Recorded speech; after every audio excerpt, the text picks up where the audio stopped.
Bore da pawb, good morning everybody. Welcome to the 2021 annual meeting of the North Wales Fire and Rescue Authority. It's good to see everybody safe and well. Could we take any apologies from Alwyn first, please? Owen Thomas and Peter Evans. Owen Thomas and Peter Evans. Any other apologies from any of the members to report, please? Gethin, I think he's shearing sheep, so he can't be with us from Gwynedd Council. Diolch. Oh. Thank you. If we move on then to appointment of chair, as is our normal practice. Sorry, I thought Gethin Williams was in, so I've named someone as Gethin Williams, but I'm not. Oh, it's Graham Williams. Okay, diolch. Sorry about that. Okay, so we will take that third apology. So as is our normal practice, we informally contact all members prior to the AGM to ask anybody to express an interest in being nominated as chair in advance. And both the current chair for item 2 and the current deputy chair for item 3 have signalled that provided they're nominated, they are very willing to stand again for the coming year. So on that basis, please, could I take nominations for the appointment of chair? Can I propose both, please? Councillor Mary Davies proposing Councillor Peter Evans and Councillor Dylan Rees. Thank you, Marek. Is there a seconder, please?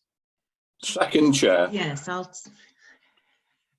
you're inundated, Colin. Great, we have several seconders, that's always positive. So we have a nomination for the current chair and vice chair to be reappointed. Could I just check that there are no other nominations? If there are, could you please speak? So thank you, there are no other nominations. So in that case, could we ask members to vote in favour of the proposal, please, if you could just indicate.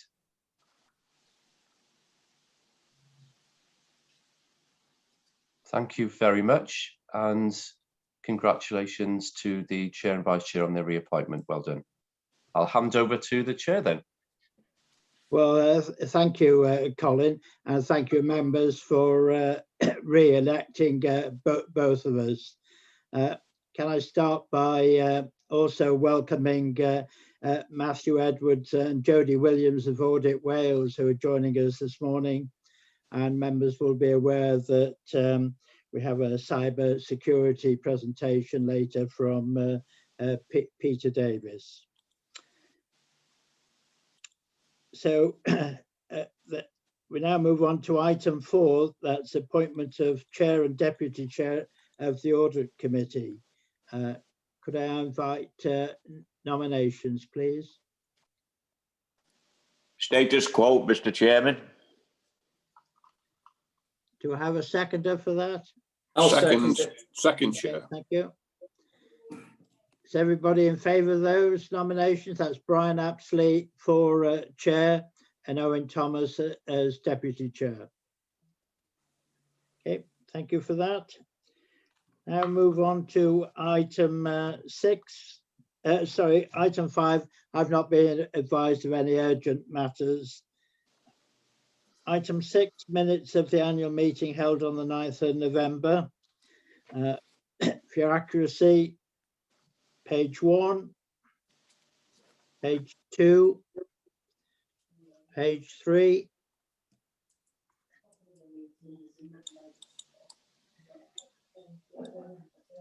Would somebody like to propose those as a true Move record, the minutes, please? Chair. Thank you. Second.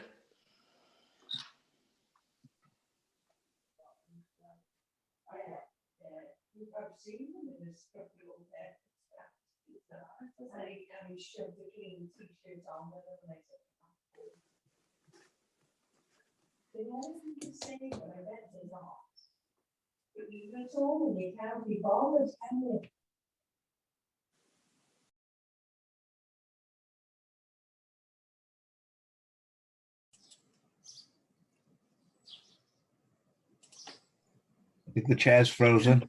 Yeah, Councillor Lewis.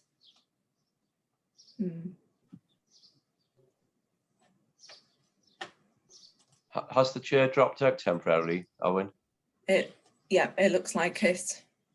Could I ask the vice chair to continue the meeting until the chair rejoins, if that's okay? If that's okay with you, Yep. Dylan? Yes, certainly. I'll continue. So going on to, well, first of all, can I have somebody to propose and second the minutes of the annual meeting held on the 9th of November? Yeah, propose. And can you all show that you're in favour, please? Thank you very much. So item 7, any matters arising from the meeting of the annual meeting held on the 9th of November. I don't see that there's any matters arising unless anybody has anything that they wish to raise. No, okay, so we take it that there's no matters arising. So going on to item 8, which is the review of the constitution of the Fire and Rescue Authority. I'm not sure who's speaking to this, Colin. If I could just briefly introduce, my colleague Gareth Owens has written the report. I don't think Gareth has joined us yet. I know he had a meeting class. So could I ask Matt Giorgio to briefly present the report, because Matt will become the deputy clerk later this year. Is that okay with you, Matt?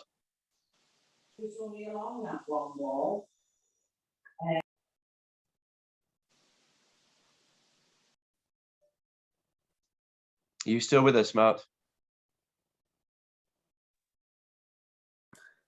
We seem to be having some. I'm struggling to access that report, I'm afraid.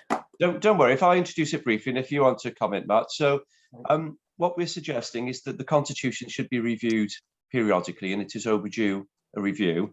So we're proposing that we set up a small working group of senior members to undertake that review over a period of time, 2 to 3 meetings, and then we would report back in full with recommended updates and amendments.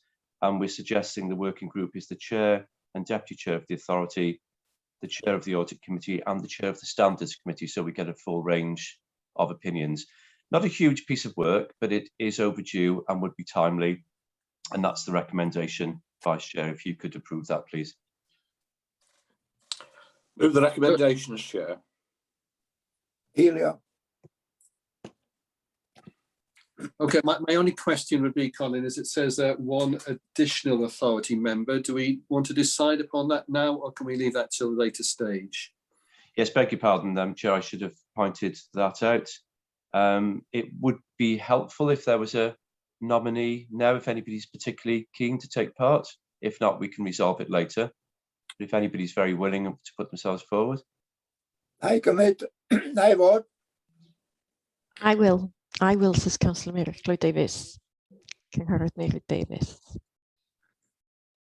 I'm sure that with Mary's experience, that would be an excellent addition to the working group. So is everybody in favour? Can you show, please? Yeah.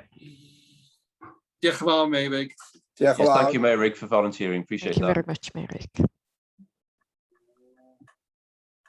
Okay, moving on to the next item on the agenda is number 9, membership of the Fire and Rescue Authority. Thank you, Vice Chair. So the membership, of course, is appointed for the whole period between elections. We have had several changes to memberships as appointed by the constituent authorities in the interim, but the membership is substantively the same. And the membership there is for noting it will continue through to the May all council elections in 2022, when we would, of course, then be seeking new nominations from the 6 constituent authorities. So that is there for information. Thank you very much. Can I just see a show of hands to show that everybody accepts that? Thank you very much. That is noted. And then moving on to item 10, which is the appointments to committees and external bodies. Thank you again. So the report sets out the status quo, which is what we're encouraging you to reapprove today, so that we do not apply political balance, as is our very much strong internal house working style. It then, of course, apportions members to the executive and to the audit committee. And at item 11, we have the external appointments, where the chair or other representatives take roles outside of the authority. And again, that's the standard practice that we've adopted each year. It served us well. So therefore, we are recommending the status quo to be readopted. As you say, Nee, Colin. Mr. Cadbury.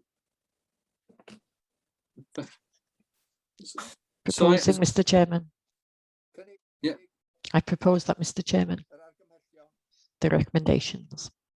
And can we have a seconder, please? Yeah. Can we, everybody show that they have an agreement? Diolch yn fawr pawb. Thank you, everybody. Thank you very much, everyone. And then moving on to item 11, which is just for information, which is the meeting dates for 2021 and 22. I take it everybody's happy to note and accept those. Diolch yn fawr. And then item 12 is the members' remuneration scheme. Colin, I don't know if you have any comments in relation to that report. Hopefully, Chair, it's self-explanatory that you're being recommended to adopt the Independent Remuneration Panel's recommendations. It's quite straightforward and nothing contentious in there. Okay, I take it everybody's prepared to accept the notary report. Diolch yn fawr, thank you. And finally, item 13 is urgent matters. I think that the chair had intended to bring something up under this section. Alwyn? Councillor Lewis is back with us now. So. Excellent timing, Peter. We're on item 13, urgent matters. I shall pass the baton back to you, Peter. No, there's nothing in that. It's the business meeting, Deputy Chair, for that. Apologies, members. I've got one device that just doesn't want to react today, so apologies again. So that concludes the annual general meeting. I now invite Peter Davis, who's going to give us a cyber security presentation, which might be more apt given my experience this morning. Right, members, we'll now go on to our business meeting. And can I remind members if they will use the raised hand function? As chair, I can only see less than half of you that are participating this morning. So it would be helpful if you use that function, then at least I'll know you have a question to raise. So item 1, I take it the apologies will be as they were for the AGM. Any members got any declarations of interest? No, don't see any raised hands. No urgent matters under item 3. Let's take you to the minutes of last meeting, which was on the 15th of March of this year. I'll go through page for accuracy, page 1, 2, 3, 4, 5, 6, 7, 8. So would somebody propose them if they're a true record, please? Thank you, Michael. Seconded. All in favour? Thank you. Any matters arising? No, don't see any raised hands. So we'll go on to item 6. That's the chair's report. Well, it'd be no surprise to you that all meetings have been held virtually. And I've met with the Chief Fire Officer and the Deputy Chair on a number of occasions. We've also met with representatives of the Fire Brigades Union prior to the last executive meeting.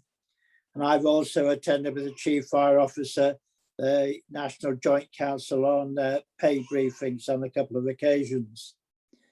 In addition, I've attended the Regional Leadership Board on 2 occasions, considering items on climate change and progress towards establishing a North Wales School of Medicine and Health, and also looking forward to a strategic partnership for community safety and safeguarding. And I think one thing that I'm conscious of during the pandemic is that organisations across North Wales have worked exceptionally well in the partnership, and I think that augurs well for the future. So that concludes my report. I don't see any questions, so can I move on to item 7, COVID-19 update? Chief Fire Officer making this report. Diolch yn fawr, Mr. Cadeirydd. Thank you, Chair, and good morning, members. The update on COVID, I think, is going to be a fairly short one, if truth be told. I think it's fair to describe the effects of the virus itself on the organisation as being very low, but of course we're still feeling the effects of the measures that were introduced to control the virus. We are in a continued process of both recovery and perhaps more importantly, preparation for what would be the new normal ways of working in the post-COVID era. And to that extent, I briefed you before about the existence of the transition cell within the Fire and Rescue Service, where we are seeking to define what will become normal ways of working, because we've accepted, I think, right from the outset of the pandemic, that there probably is not going to be a full return to the way that we used to work prior to March 2020. I think, Chair, in addition to that, I think in common with everyone, we fervently hope that we've seen the worst of the pandemic now. But if there is another surge to come or another wave to come, I want to reassure members that both with the systems that we have in place and indeed the lessons that we've learned over the last 12 to 15 months about how the pandemic can affect us, the service could not be in a better place to respond should there be another deterioration in the picture. To say, we all fervently hope that that won't be the case and that we can continue progress. But whichever way this progresses, I think the service is well positioned. So that's the update, Chair, but I'm happy to take any questions from members if they have any. Thank you, Chief. Well, I don't see any raised hands. Oh, Councillor Ian Dunbar, got a question for the Chief? You're on mute, Ian. Sorry.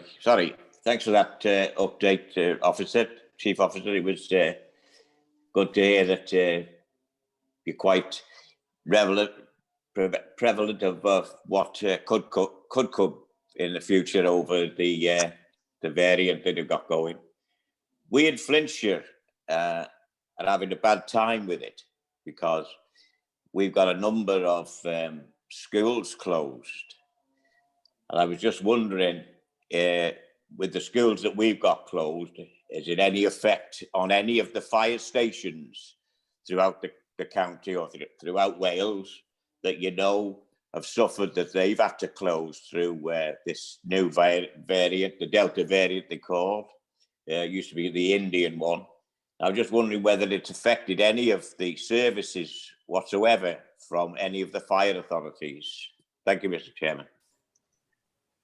Well, obviously, I can't speak with any great authority about other fire and rescue services in the UK. I think I'd be fairly confident in saying there's been no impact of that nature, certainly fire stations closing and that kind of thing, no impact of that nature in the rest of Wales, and most certainly no impact there's anything like that in North Wales. Clearly, the closure of schools presents difficulties because it imposes at times problems of childcare for staff members, and my staff members are as affected by that as anyone else is.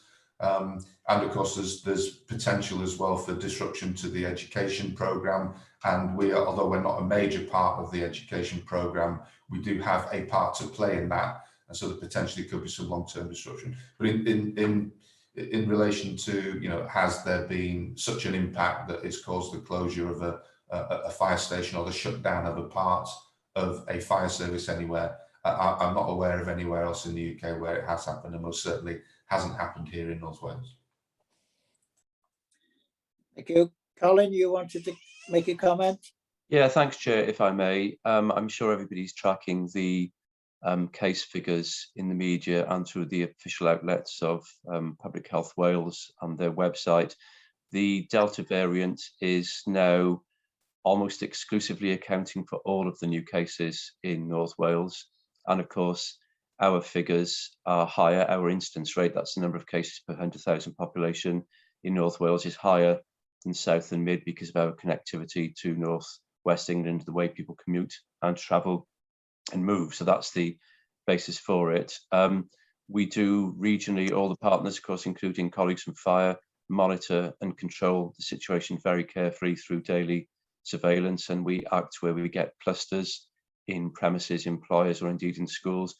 Yeah, and just to clarify, quite importantly, schools are not closed. Some year groups are isolating on the advice because of one or more of their cohort has tested positive, and it's not a requirement for parents of positive test case children to self-isolate. They have to take all the precautions that adults are advised to take. So we do try to keep the disruption to a minimum and act quickly through the test and trace process. But some year groups are isolating, schools themselves not closing on block. And that's the same for all the 6 counties in Wales, not just Flintshire. Thank you for that update, Colin. Can I just come back in on that, Chair? Yes. I apologise for that, Colin. I shouldn't have said all schools have closed. I do know it's just certain classes and years, so I apologise for that. That's okay. Yeah, I didn't mean to correct you. It's just because it's a public meeting and there's been some confusion over this in the social media recently. I just needed to clarify the position. Okay, thank you. Move on to item 8, performance monitoring, April 2020 to March 2021. Go to ask Sian if you'll take this item, please. Thank you, Chair. Bore da gyfeillion. Good morning, colleagues. I'd like to present the usual report on the services activities and performance against the long-term objectives. As you can see, it discusses the full year up until the end of March this year. And of course, as we know, that year was all affected by COVID-19 restrictions and all the changes and restrictions that came as a result of the pandemic. The main points are noted in the summary. So if I can refer you to the monitoring report attached and the graph in paragraph 1.1, this is the overview. You will see that unnecessary calls increased slightly last year, but the number of fires decreased, and also emergencies where there were no fires, special services, they also reduced. So on the whole, the service attended slightly fewer emergency calls than the previous year, and that trend is continuing downwards. Turning to the graph in paragraph 2.2, this shows the main fires, secondary fires, and chimney fires, and how many started accidentally and how many were started deliberately. If you look at the main fires last year, you'll see that there's been a reduction in the intended fires and in the accidental fires. But with regards to secondary fires, even though the intended ones have decreased, there were 100 more accidental secondary fires, up to 533. As you know, secondary fires, because they are mainly outdoors in the open air, the number tends to vary from year to year depending on the weather. We tend to find we have more of them when it's been hot and dry. Going on to the graph in paragraph 3.1, this looks at the type of properties where main fires happened. And we can see that the majority of them happen every year in buildings and in vehicles. But interestingly, last year, that the number of fires in buildings remained similar to the previous year, but the number of fires in vehicles was much lower than usual. The intended ones down from 91 to 60 and accidental from 191 to 127. And it's likely that that's because that there were so much fewer vehicles on the road during the lockdown periods and fewer intentional fires in vehicles. Moving now on to the unnecessary calls. And you remember these had increased slightly. In the table that's part of the graph in paragraph 4.1, you will see that that increase was in the category of people phoning 999, having made a mistake, genuinely believing there was a fire. Maybe have noticed that people were burning something in the garden or steam could be seen, and we're just concerned that there was an out of control fire. You'll see that the increase happened in the first quarter of the year, 331 compared to 273 the previous year.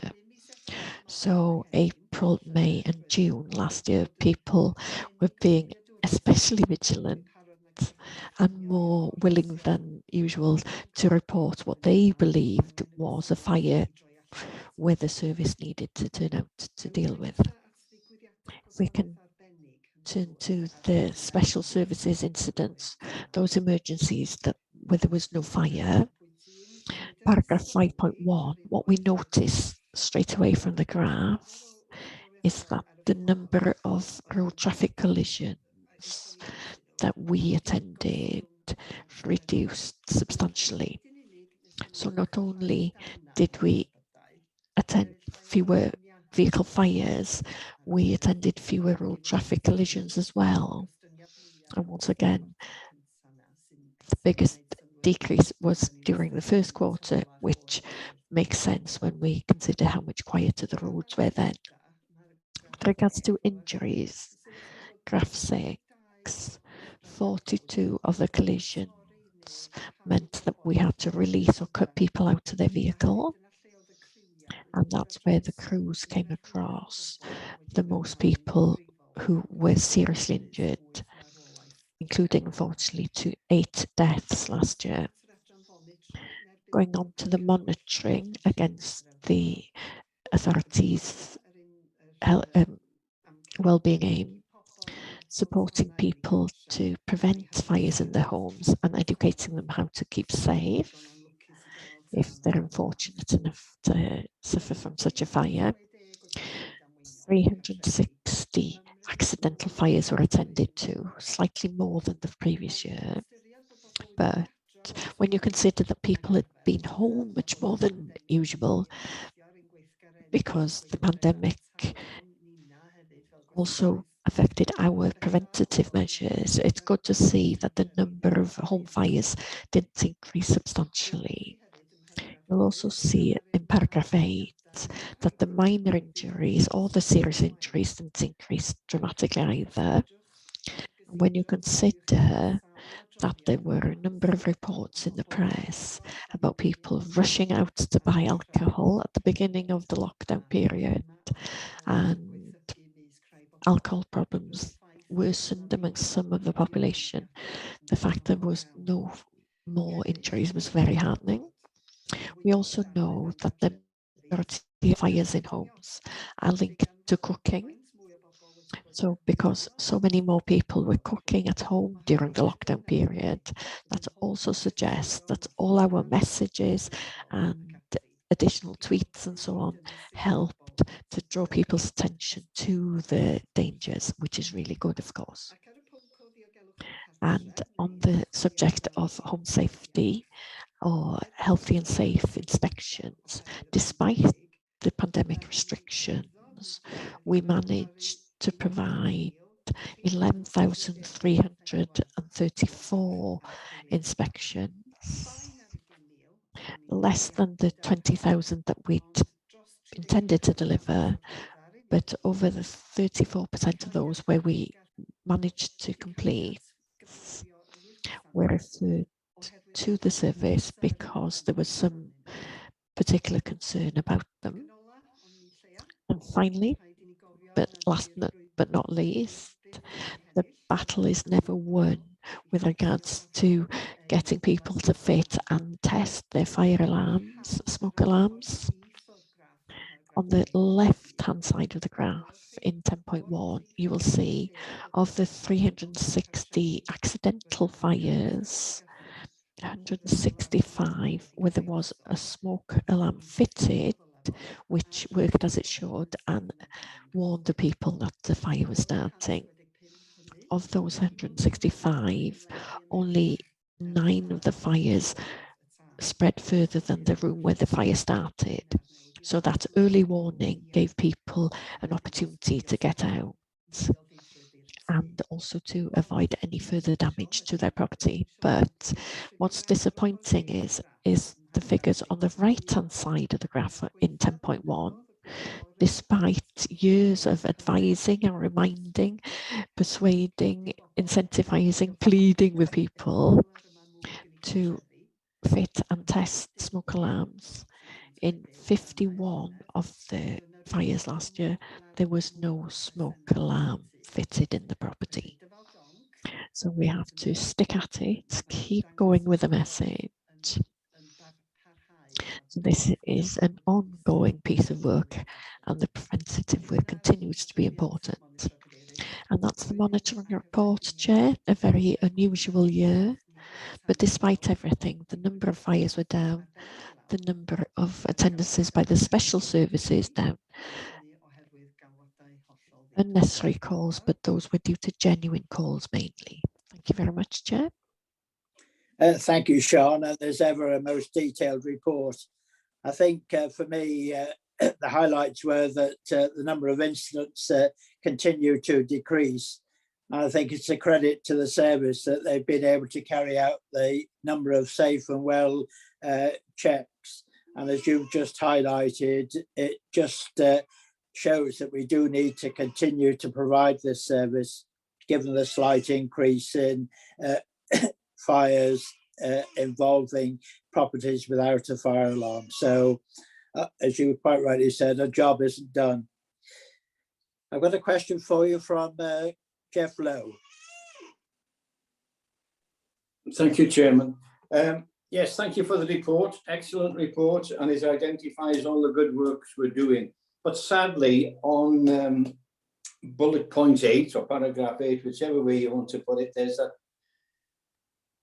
increase in fires in, go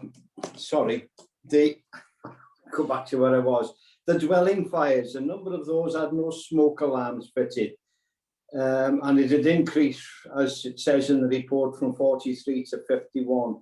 Is there any indication of what type of dwellings we're talking about here? Are they private, are they social housing, or are they HMOs?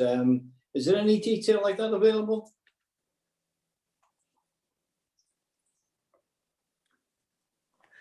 Yeah, we do look into that. We do analyse those. It's trying to find patterns. Obviously, in social housing, we have, that's where you tend to have them in, so that they're far more definite, if you like, that there will be an alarm there. It is difficult with those numbers, although they're disappointing across the whole of North Wales. Clearly, they're not large numbers, and therefore getting some patterns is quite difficult just out of the figures. But we certainly do follow up to make sure that where we have come across premises without one fitted, that we don't leave it at that. We will always take action. Clearly, if we can fit one there, then we will, but we will certainly follow up. I can't say that there's a simple answer to that, because it's a constant round of identifying, of finding them, discovering them, and then reacting accordingly. But I'm not sure that we can do a sort of blanket approach, assuming that there's a certain type. These are behaviours that we see across all socio-demographics, all age groups, all areas, and it is just literally that constant, keep working at it, and constant messaging out to people. So I'm sorry, I'm not sure that's a simple answer that you might have hoped for, but I think it reflects the reality, the difficulty. Yeah. The social housing is what I expected it to be. Knowing that the work that's put into informing people about the importance of smoke alarms and taking precautions, I know that the North Wales Fire Service has done an excellent job on that. But you sometimes fear that people are not really listening. And my concerns, obviously, are places like HMOs, number of people occupying these properties. And if there's no smoke alarm in there, the consequences could be devastating, wouldn't it? So I hope they're listening, but I'm not quite sure about that. We're not having the detail available. But thank you for the reports and for the good work that we're doing on that. Thank you. Thank you. Mary Lloyd Davis, you've got a question for Sian? Yeah, diolch yn fawr. Thank you, and good morning, Sian. Thank you very much for the report, and I second the thanks for that. We must remember as members of the authority that it's up to us as well to put the message out there to everybody that we meet. If there's an opportunity in a committee meeting or when we meet people on the street or whichever way, that we also remind them how important it is to have a smoke alarm in homes, in dwellings. Thank you. Thank you. I've got no further questions, and the report is for noting, members. So move on to item 9, the audit plan for 2021.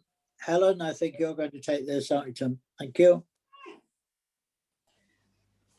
Thank you, Chair. I wasn't sure if Matthew would like to present it, but in very briefly. Sorry, I wasn't sure if Matt was coming in then. I'm now happy to take members through the plan. There we go. Thank you. Yeah, thanks, Helen, and good morning, members. Lovely to join you all this morning. By way of an introduction, I've recently replaced Amanda Hughes, I'm sure you're all familiar with as the audit manager on the audit, and I'm joined on the screen today by Jodie Williams, who leads the work locally for us as well. So yeah, as I say, lovely to join you. The audit plan you have before you sets out our proposed work for 2021, covering 2 key elements around the audits of your financial statements and also the performance work. I'll assume members have read the audit plan, so I'll keep this brief, but just to tease out some of the key elements, if I may. On page 5 of the audit plan, you can see there we set out the impact of COVID-19 on the audit team and also our audit approach. I think it's fair to say the pandemic's had a significant impact on us as you as an authority as well in terms of how we work and how we engage with each other. We've continued to work flexibly and we're grateful to officers for the engagement we've had with them as well. We've established some new arrangements building on our experience from last year in terms of establishing a safe and secure portal to transfer data that the audit team may request from the authority. And we've made good use of Microsoft Teams as well to meet on a weekly basis to share and catch up. So to date, we've made good progress in terms of progressing our audit of the financial statements, and I can see on the agenda that those draft financial statements follow this item. But we'll need to keep in view any emerging developments from COVID-19 that could impact on the way we work, which could impact on our timetable, which is set out towards the end of the plan, which I'll refer to in a minute. Just briefly turning to the audit of your financial statements, you can see in Exhibit 1 there, we set out the key areas of focus for this year. And I'll just flag 1 or 2 of those areas we're going to focus on in particular. The first item is what we deem, or the ISAs, the International Standards of Auditing, deem as a significant risk, which is the risk of management override of controls. And that risk is present in all entities, so auditors will look at these as a standard approach. And you can see our proposed audit response there on page 6 in Exhibit 1. We'll consider a number of areas. Amongst other things, we'll look at testing the appropriateness of journal entries, reviewing your counting estimates where there may be significant judgments around some of those, and also keep in view any significant transactions outside the normal course of business which could influence how your financial statements are presented. Another key area of focus this year, if I could just refer you to page 8 and the top of the table there, which is another area of focus for us this year. And you can see there's a quinquennial revaluation. You'll see that in the draft accounts this year of your property estate. And those valuations are inherently complex by nature. There's a lot of judgments around those. You engage experts to help form those judgments. So we're undertaking a programme of work currently to consider the use of the experts, the appropriateness of their judgments, and some of the assumptions and the data that they've used to help you progress that revaluation. And the audit team is considering that presently. In terms of the performance audit, Exhibit 2 sets out at a high level, I think, the sort of key areas. And you can see in there, it refers to further information to follow or further details to follow. And I understand my performance colleagues have been discussing with officers the areas of focus and the scope of that work, which will be concluded shortly. Just moving on to page 10, I'm sure it's an area of keen interest, is the audit fee, which we set out there in Exhibit 3. There is a small increase this year, about a 1.6% increase, and that's purely relating to the additional work we need to take on the revaluation of your property estate that I've just referred to a second ago. In terms of the audit team on page 11, you can see that set out in Exhibit 4 there, and I'm pleased to report at this stage we've concluded that all members of the team are independent of the authority, but should any potential conflicts arise, we'll report those back to you at the meeting in July once we've concluded our field work.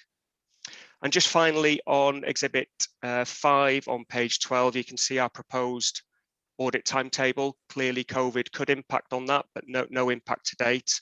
We've made good progress on the audit of the draft accounts, and at present we're intending to report back to the audit committee and the executive panel on the 26th of July. So to conclude, I think the audit plan's there for noting per Helen's covering sheet, but I'll gladly take any questions, Chair. Thank you. Well, thank you, Matthew. For me, anyway, I welcome the flexibility in terms of meeting timescales, and I can assure you you'll get the same cooperation as in previous years from our staff. So any members got any question on the audit plan? No? Okay. Well, thank you, Matthew. We'll note the plan. Right, we'll move on to item 10, draft statement of accounts 2020-21. Ken, are you taking this?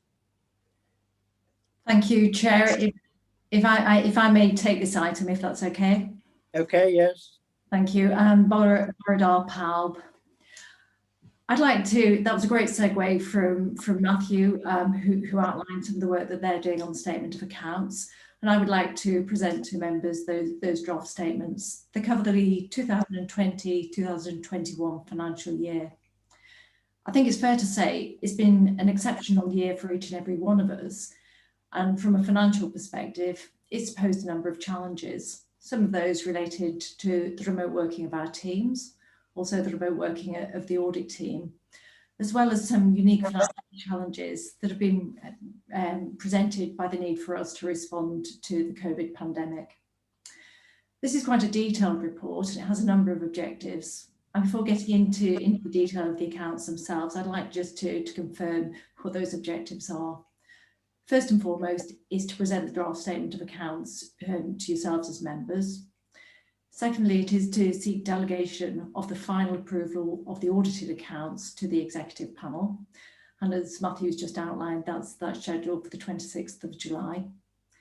Thirdly, is to outline both the general and earmark reserves and to seek approval from yourselves for these. And then very lastly, is to note that it was not necessary during the course of the financial year to write off any bad debts. And our position on that is that all of the debts that we have remain collectible. Turning to the statement of accounts, and before I get into the different elements of the accounts, I thought it might be helpful for members to confirm the key dates that we work to.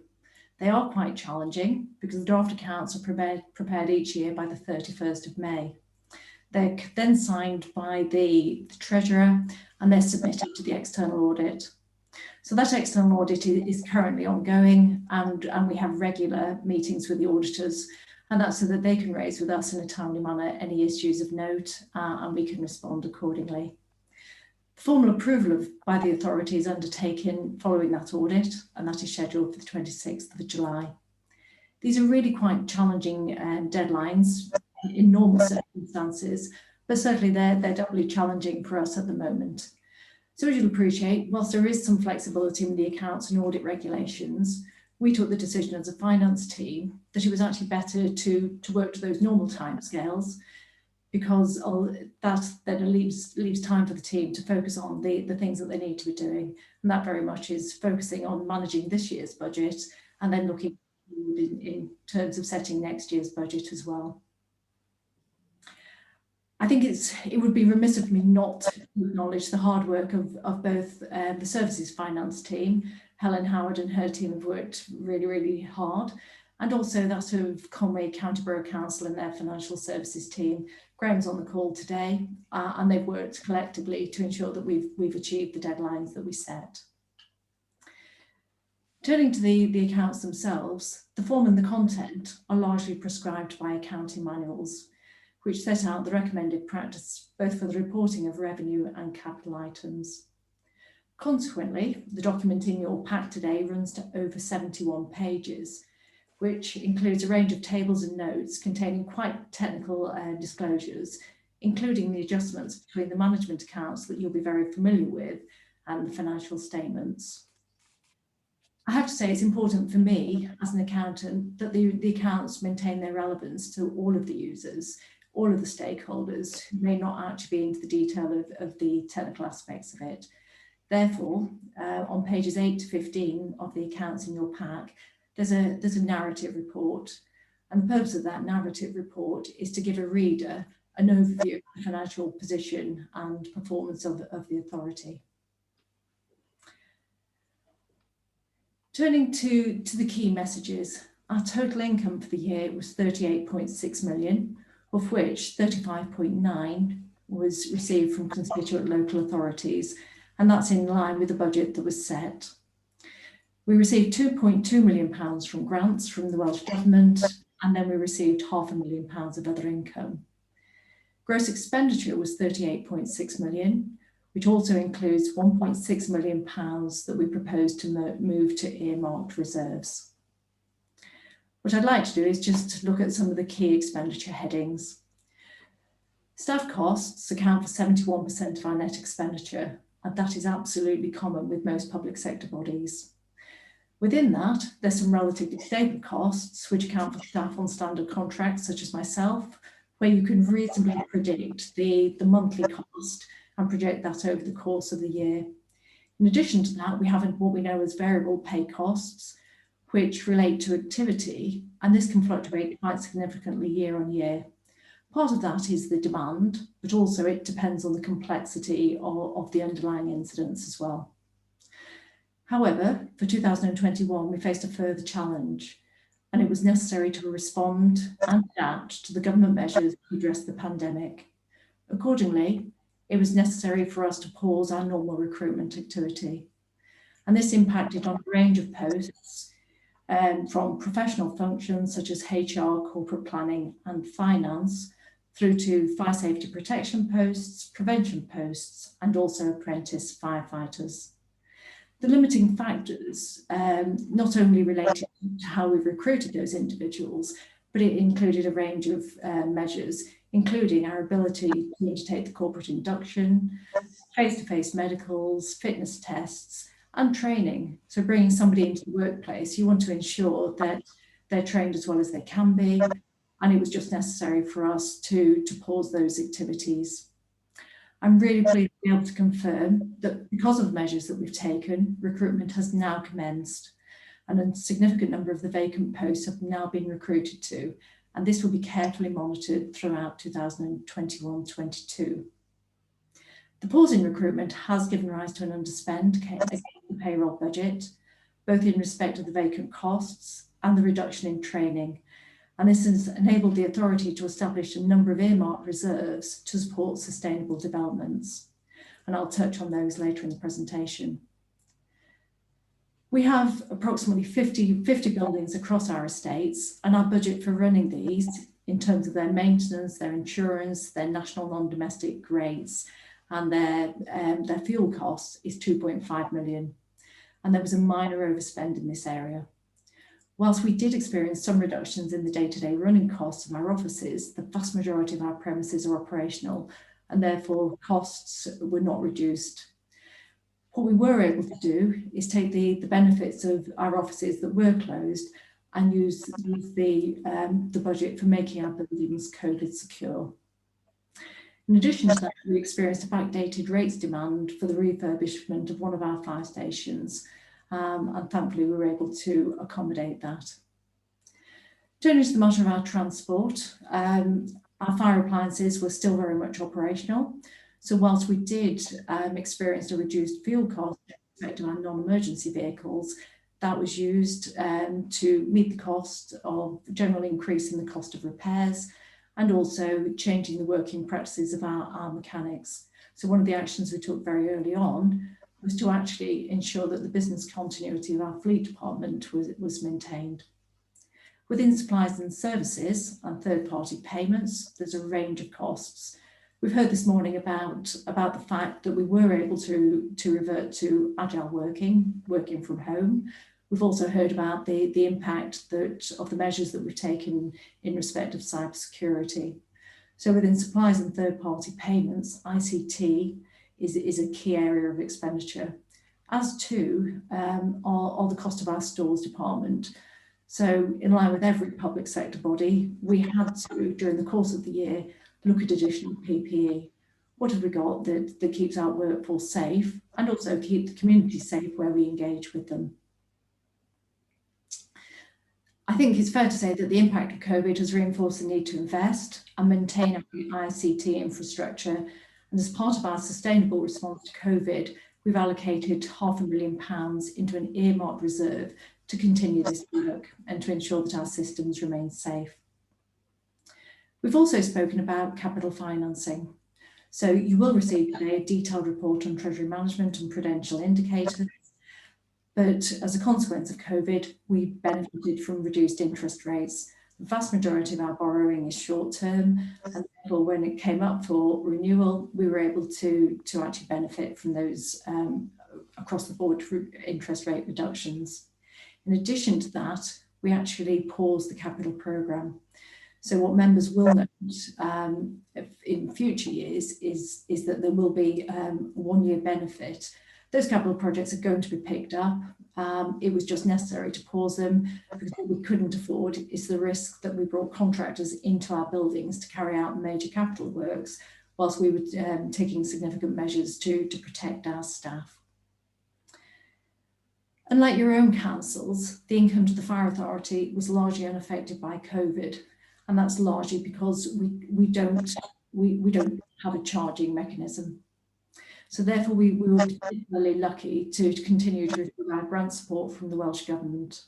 Those key grants included £1.1 million for pensions, £400,000 for the Emergency Services Network, and also support towards arson reduction and safe and well checks. This work absolutely remains vital, and we've spoken about that in the performance monitoring report, and I'm pleased that this income has been protected. These areas of expenditure will all be familiar to members, and they do provide a really good overview of the financial year. However, the balance sheet also provides more information on that longer term position of the authority and our ability to sustain our position in the future. In overall terms, we have a range of assets which are valued at £40.6 million. They cover everything from our land, our buildings, our equipment, our vehicles, our ICT infrastructure. But by far and away, the buildings account for the largest element of that at 78%, and they have a year-end valuation of £31.6 million. There has been a 5-year valuation, and that reduced them down slightly. Bearing in mind, though, that it is really difficult. The valuation of a public sector building isn't the same as valuing a house. There isn't a ready market for it, and actually it's got a unique valuation of value in use. So that is something that we're acutely mindful of as to are all the efforts to maintain the integrity of our building and maintain their standards. You'll be aware that our financing of capital is through borrowing, and against these assets with borrowings at the year of £26.2 million. That's down from 30.9 million last year, and that's in line with expectations as we did pause our capital programme. Importantly, we through Conway County Borough Council, we manage our working capital really carefully. And what that means is we ensure that we've got sufficient cash to meet our needs. And that includes putting surplus cash onto deposit with the money markets, but also ensuring that monies due to us are collected in a timely manner, and also paying our suppliers in a timely manner. So I'm pleased to report that at the end of the financial year, we were liquid and we had adequate working capital. Finally, in respect of the balance sheet, I have to draw your attention to the pension liabilities. The Fire Pension Scheme is what's known as an unfunded scheme, which means that we pay the liabilities due this year from the contributions collected from current members. We have a evaluation by the actuary who effectively looks at all the liabilities at each balance sheet date, and the estimate as at 31st of March this year is an outstanding liability in the order of 337 million. That is a very significant amount, but actually what it reflects is the liability over the lifetime of the existing members who are paying into the scheme, and also the retired members. I'd like to finish really with a review of the reserves. Members will recall that the reserves policy was approved by the Fire and Rescue Authority in March this year, and as at the end of the financial year, the following reserves are proposed. We're proposing a general reserve of 1.45 million, which equates to approximately 3% of our expenditure. In addition to that, we're proposing earmarked reserves in the order of 3.5 million. It's really important to note that the earmarked reserves are held for specific purposes and relate to the anticipated costs which are above and beyond the normal year-to-year running of the authority. These have increased in year by 1.6 million and include a number of delayed ICT projects, such as the implementation of the IGS system. It's also anticipated that about £1 million of those will be utilised in this financial year, which will include a range of measures, including the environmental improvement projects across the estate. That concludes my presentation. I'm happy to take any queries or questions on the statement of accounts. Well, can I thank you, Helen, for professionally walking us through the accounts, and also for the explanation within the accounts for the variances that are shown there. Thank you very much. I've got a question first from Mary Lloyd Davis. Diolch yn fawr. Thank you very much, respected Chair, and thanks to Helen also. Page 30. Page 30. The 19th section, grants. Do we need to repay any grants not spent, or are we allowed to retain it for 2022-23? And section 19, and then comes section 20. It says, even though COVID-10 restrictions, I don't know whether that's a typo or and it should be COVID-19. And do we get any repayment for or any additional funding because of additional work due to COVID-19? Thank you very much, Mr. Chairman. Thank you, Councillor. I think there's a number of sub-questions there. Turning first to the matter of the grants are 1 year specific, and on this occasion we had a very, very minor underspend, but we are working with the Welsh Government to protect that position for future years. So I think it's fair to say in respect about the grants, because a number of activities were paused, especially around things like our Phoenix project, we worked with them to really look at the way that we could adapt and respond. So to give you an example, the Phoenix team actually reverted to online learning, which was something that we haven't experienced before.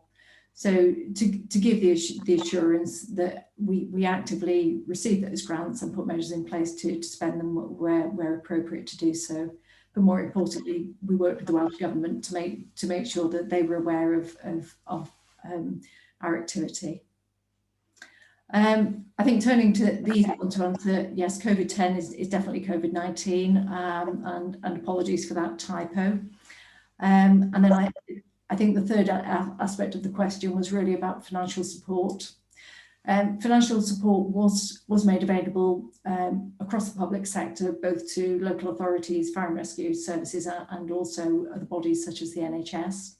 The important thing was that actually it was about looking at the totality of costs, and the working expectation was that these would be additional costs, but actually all of the bodies concerned would look at their costs as a totality. So we definitely received interim support in the early stages of the pandemic, and that was really around that need to ensure that we got adequate PPE for our staff.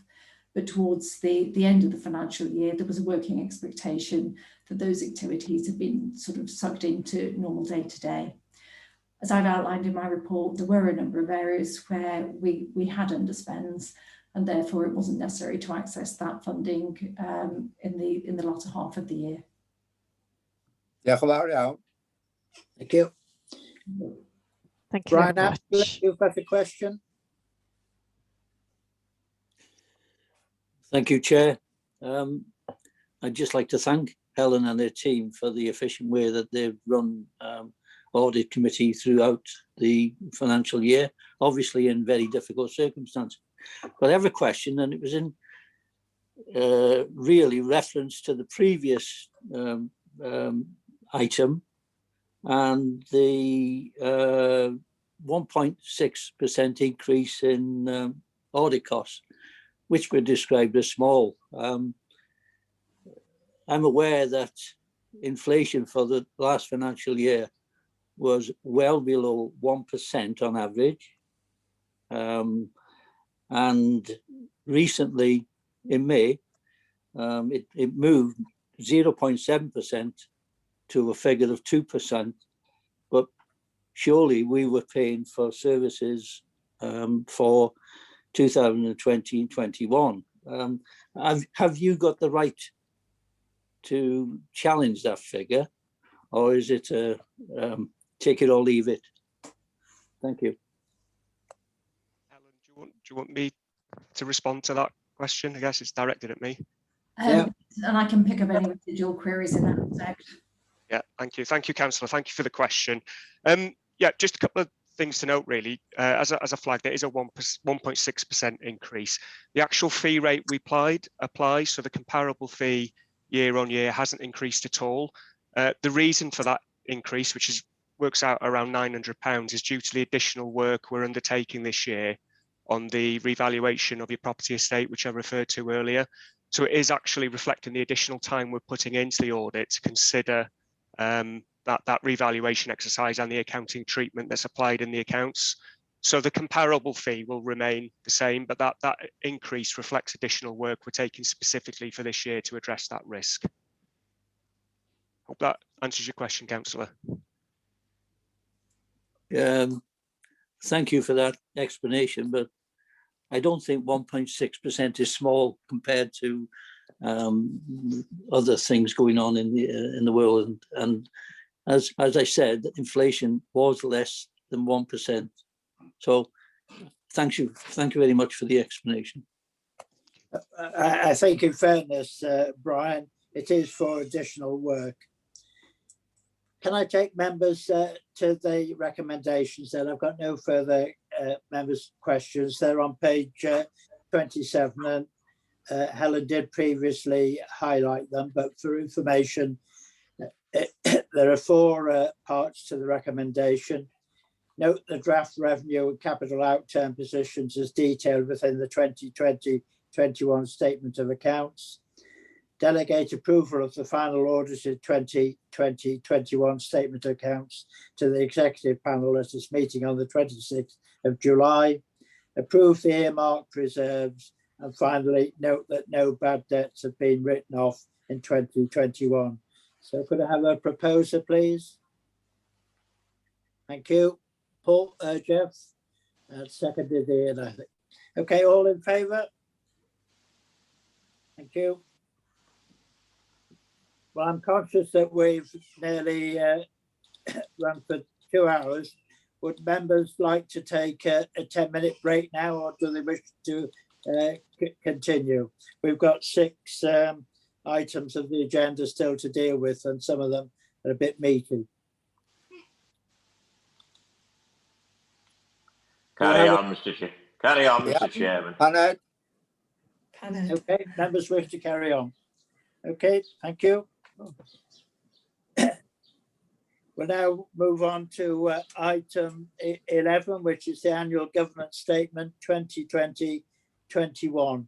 Helen, I think you're taking this item too, please. I am indeed, Chair. I think by the end of the meeting, you'll probably be fed up with my voice. Members will be familiar with the annual governance statement, and it's normally appended to the statement of accounts.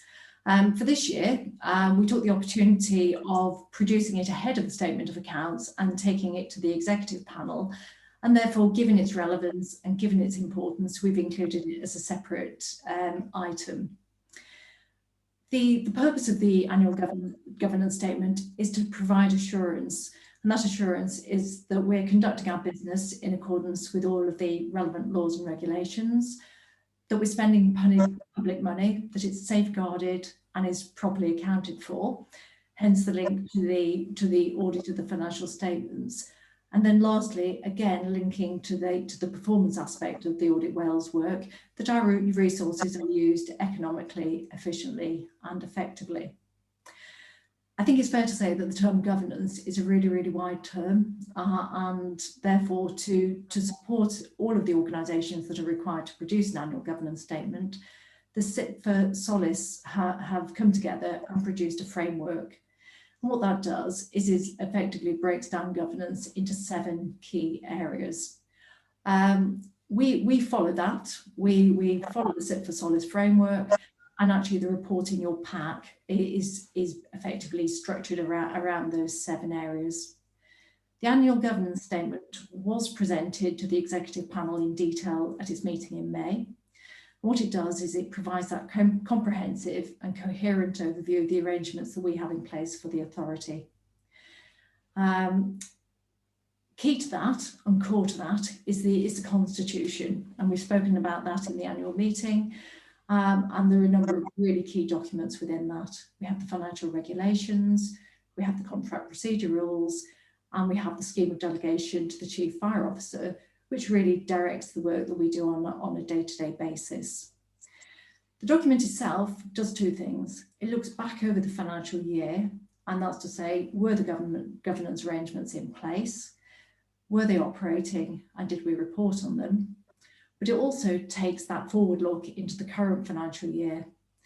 When we receive the audit plan, there is within that an expectation of continuous improvement.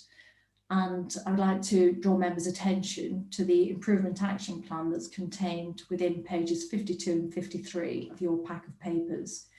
So the very fact that we've got an action plan isn't about the fact we're not doing something, it's just about we do recognise that our risks continually emerge, and it's important that we consider them and look to improve. I think within that, you will recognise a number of these areas. So the first one that we intend to focus on within our action plan are the standing financial instructions. And this is really about the framework of financial rules that we all operate within. That's really, really standard. And it's really good practice that every so often We just update them to make sure that they're still current and relevant. You've had the presentation today on cybersecurity, and again, getting that Cyber Essentials Plus to give you that assurance that our arrangements are as sound as they possibly can be is a key area of work for us this year. We've spoken about the environmental work, and that's key to all public sector bodies. And again, that work is going to carry on progressing. It's not to say that we're not doing anything at the moment, and certainly within our capital plan, we've worked to look at the energy efficiency of our buildings and put measures in place to improve it. Sadly, the tragedy of Grenfell, which was 4 years ago, still hangs over us. And we anticipate that the changes to the fire safety environment will start to become clearer this financial year. So a key area of work for us this year is around taking those requirements and making sure that we can respond to them, that we're adequately staffed, we understand what our responsibility is, and we can address it. The one thing that COVID has taught us is that business continuity is absolutely key. Over the course of the year, we stepped up to the challenge. We've learned those lessons, and the business continuity action is about really learning those lessons, embedding them in our day-to-day work. One would hope that we don't experience anything as challenging as COVID-19 again, but we can't be complacent. And then lastly, again, the audit plan referenced the McLeod judgment, which is a pensions judgment. And that again is on our action plan. There is a separate paper on the agenda today, but again, that's to ensure, given the relevance and importance of pensions, not only to our financial stability, but also to the well-being of our staff. That again is a key area of focus for us. So I'm happy to take any questions or queries on the annual governance statement ahead of hopefully the approval from yourselves. Thank you, Helen. I think members will have noted from Helen's remarks that executive have considered this very detailed governance statement. Are there any questions before we go to the recommendations? No, I don't see any hands rising. Can I? Councillor Dunbar. Thanks, Mr. Chairman. Can I just commend the report from you, Helen? It was excellent. Just a couple of things. I know the pension argument is still going on, and I can't see that being one that's an enjoyable to either side, the authority or the members. Can you just give us an update on how that is? Because you've got two cases against it. And also, can you, on the action plan regarding the national response to the Grenfell Tower, it seems to have been dragging on for years now, this, and I don't think anyone is satisfied with what the developers are doing to these people that live in these type of flats. And I was just wondering whether we've got any response to the national response to from the fire authority. I think, Ian, in terms of the legal challenge on the pension, that will come up under item 13, but I'll leave Helen to address the other queries you raised. I thank you for that, Mr. Chairman. Thank you. I'm sorry, I can't see on my screen whether Richard is waiting. I'm going to ask my colleague Richard Fairhead to provide a brief update on the actions that we've taken as a result of Grenfell.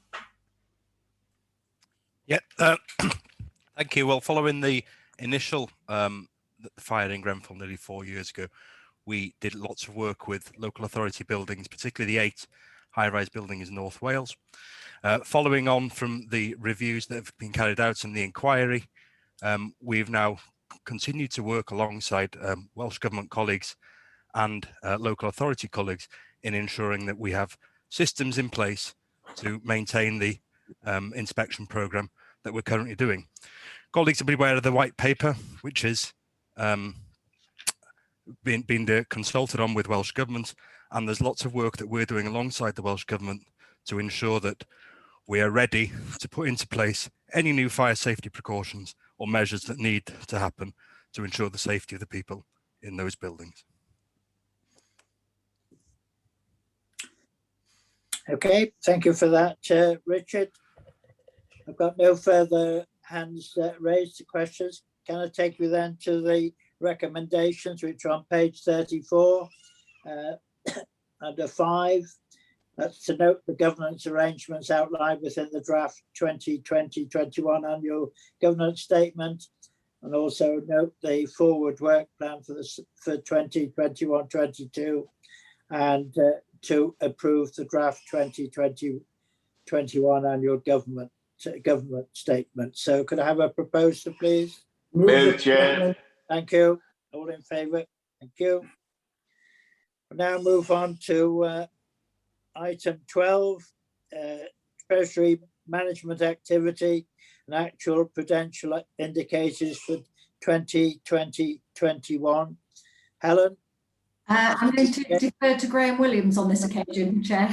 Okay, take a break. Thank you. Okay, thank you. I'm just going to present the Treasury management activity and the actual potential indicators for 2021. I know many members will be familiar with the capital and Treasury management reports. There are usually 3 reports that are presented. The first one was in March 2020, whereby we set out the estimates of what the potential indicators will be, along with our estimated spend. Then there was an update, a mid-year report that was presented in November, taking into account what we believe the year-end situation will be. And this is the final report, which looks at the actual position for the year. So I'll run through this report and it'll tell you what the actual position for the year was, whereby the recommendations will be that members note the outstanding borrowing for the year as at 31st of March and approve the final potential indicators for 2021. Just an executive summary will be that our borrowing at the year end was 26.1 million, 14 million related to market loans, which are deemed short term, and 12.1 million would be PWLB loans, long-term loans. So I've just touched on the background there and the potential indicators. So summary would be for the Treasury management activity. The day-to-day decisions are delegated to the Treasurer of the Authority. Conwy County Borough Council takes the Treasury management on behalf of the fire service, and we rely on information from our consultants who give us up-to-date information and provide us with the best options available. Surplus funds, they're held for working capital purposes, so we don't hold much in the way of investments. We mainly hold it for cash flow purposes. So it makes sure that the authority makes best use of the resources that they hold. The borrowing activity for the year, as I just touched on, was 26.1 million. The tables within point 8 breaks this down into the various categories of borrowing. So you got the market loans for 2021, the rates were between 0.05% and 0.1%, and that was 14 million. The PWLB, Public Works Loan Board, was between 1.45 and 4.9, and that was 12.1 million. So overall 26 million. That's reduced from the previous year where it was nearly 31 million. The next table breaks it down into the short-term and long-term investments. So as you can see, the short-term there was 16.6 and the long-term 9.4. It has to be said, as the rates show in the top there, the short-term market loans provide the best rates available. And it also provides flexibility as well, because we hold them for 3, 6 months and so forth. So it provides the authority the flexibility to draw down funds if required and pay them back. So what it does do, it provides the authority the means of working on their cash flow and making sure that the authority makes best use of the resources. The table 9, that provides a breakdown of the PWLB loans as to when they mature. There were no new PWLB loans taken out during the year. 2.7 million was the comparison on the previous year. So we do pay those loans back as to when they come available, and if required, we will refinance those loans going forward. It all depends on the financial position at the time. Table 11, that takes into account the market loans. When I say market loans, it's the short-term loans that we usually borrow from other authorities. So there's 3 authorities that we borrowed from: East Riding of Yorkshire, Warwickshire and Conwy Council. And they came up to the 40 million that we talked about earlier on. Point 12, as I was saying, the rates are favourable for the short term. So the average interest rate was 0.085% for the short term, and the PWLB for 1 year is currently 0.99%, so nearly 1%. So it's basically nearly 1% difference between those borrowing. So we try and make use of the short term because it's financially beneficial for the authority. Authority approved limits of 55% on short-term loans within the March 20 report, and that was 5.36% of the market loans at the year end. Let's see, the Treasury Management confirms that the borrowing portfolio of maximum 35% variable loans with up to 100% fixed term loans. All our loans for last year were fixed rate terms. As I touched on, the market loans, they are short term, they are fixed loans because they're with other authorities, they're secure loans as well. So again, it's about making sure that the risks associated with borrowing are minimized and the authorities may be able to best use of the resources. So all the loans were fixed loans, but with the flexibility of being 3 to 6 months in duration. So the actual borrowing for 2021 was 3.2 million below the approved capital financial requirements. The capital financial requirement is our borrowing needs. So due to the authority holding reserves, due to the fact that our planned capital expenditure was less than anticipated, our indicators are less than we did have projected within the March and the November reports. Our investments, we, as I touched on, is basically for cash flow purposes. We held investments of 1.49 million last year compared to 1.73 million the previous year. So again, our investments aren't there to make money. The average rate of our investment was 0.05%, and we received interest of £2,000 last year on our investments. Again, the investments are there in call accounts whereby we can call them and we can make sure that we're able to make the best use of our overall financial position. Prudential indicators. So our revised indicator was reported in November. Our borrowing position was 27 million, nearly 28 million. Our year-end position was 26 million. The capital finance requirement was 30.5 million, and our year-end position was 29.3 million. Again, this is due to the November report where we were hoping to carry on with some of the capital programme, but as Helen described in a comprehensive review of the draft statements of accounts, we didn't spend on a capital programme due to COVID issues. So that's why that shows a reduce there to what we originally thought or planned. That's basically identifying the 3.27 million difference. The authorised limit, which is a stat limit set, this is what we cannot go above in our borrowing, and the authorised limits were 32.5 million, so way below our authorised statutory limit balance. Again, the table in 24 identifies this. So during the year, our maximum borrowing was 31.2 million, minimum 26.1 million. So the authorised limit was 32.5 million, operational boundary, which is a guide really to what our capital finance requirements would be. So we're underneath for our statutory limit during last year.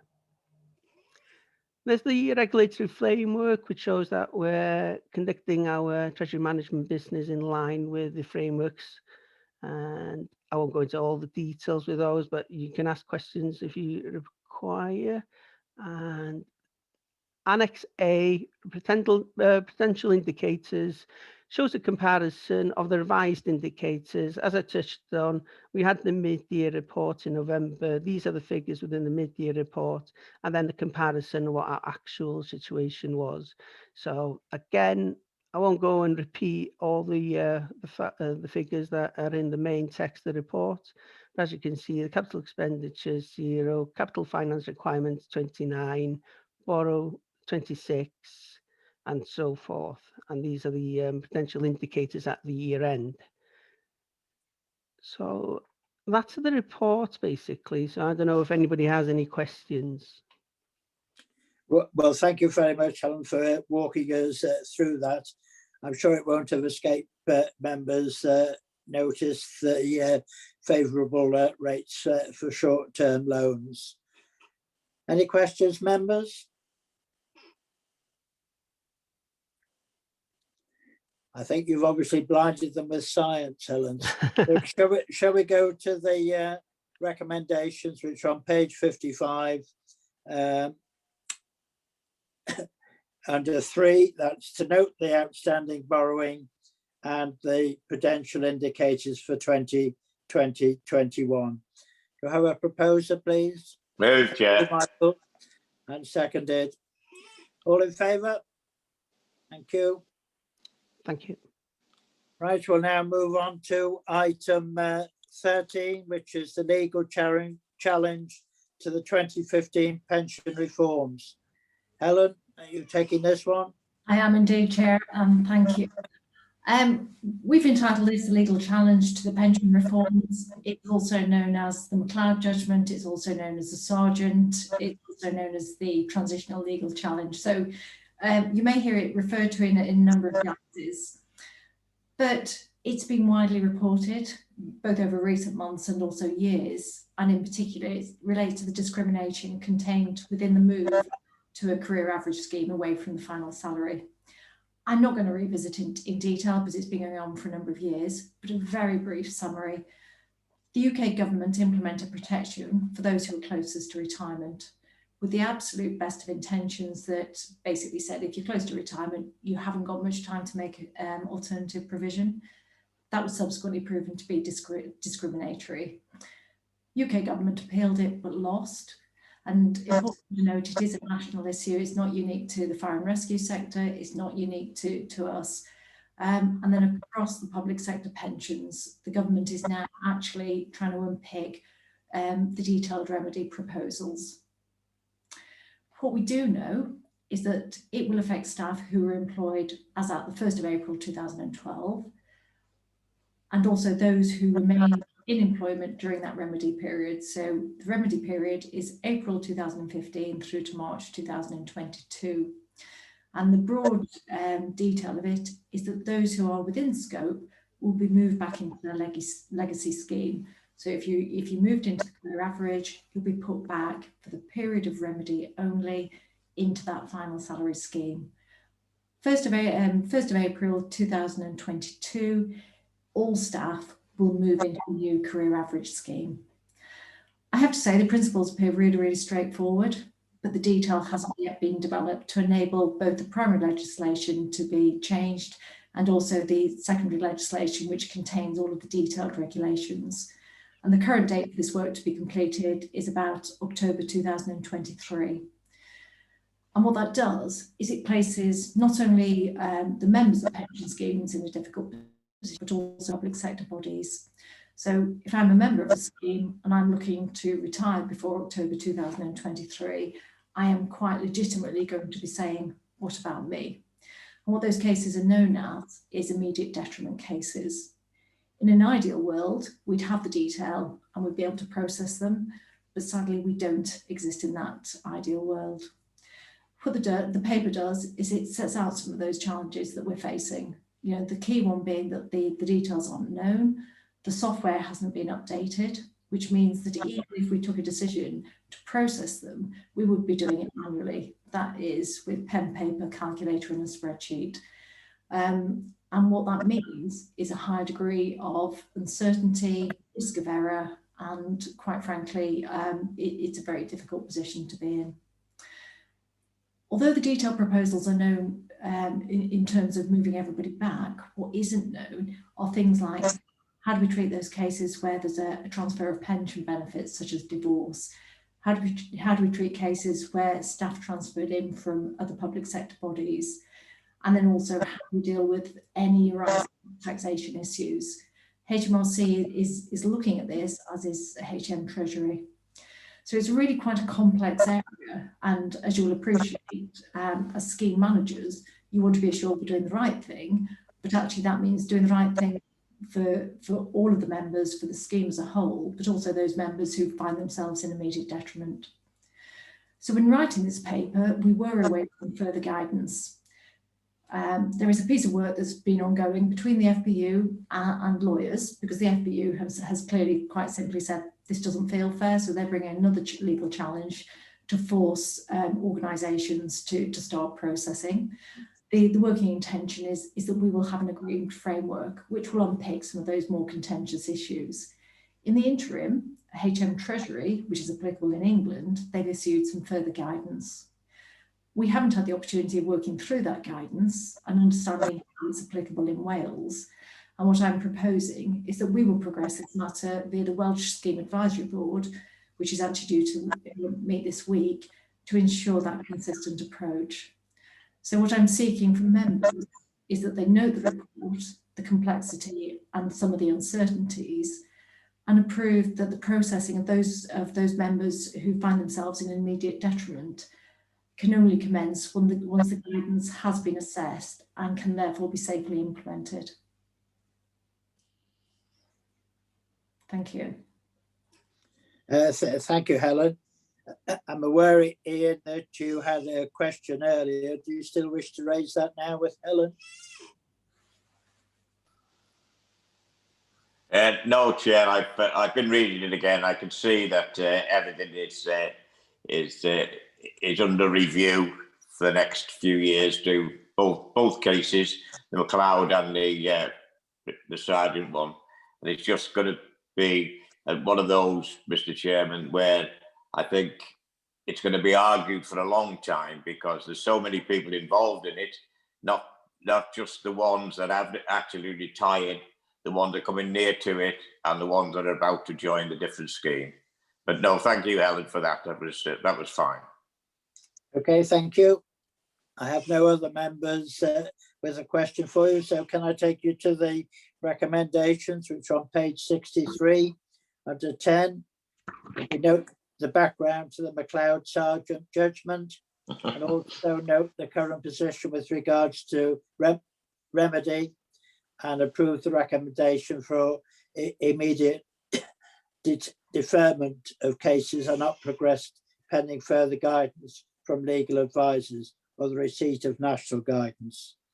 So could I have somebody propose it, please? I'll move that, Chairman. Thank you. All in favour? Thank you. We'll now move on to item 14, Modern Slavery Statement 2020-21. Helen, is this your brief too? It is, thank you, Chair. It's actually a new agenda item that the members won't have seen before and may not be familiar with. The Modern Slavery Act came into force in 2015 and covers a range of issues, includes slavery, servitude, compulsory labour, and also human trafficking.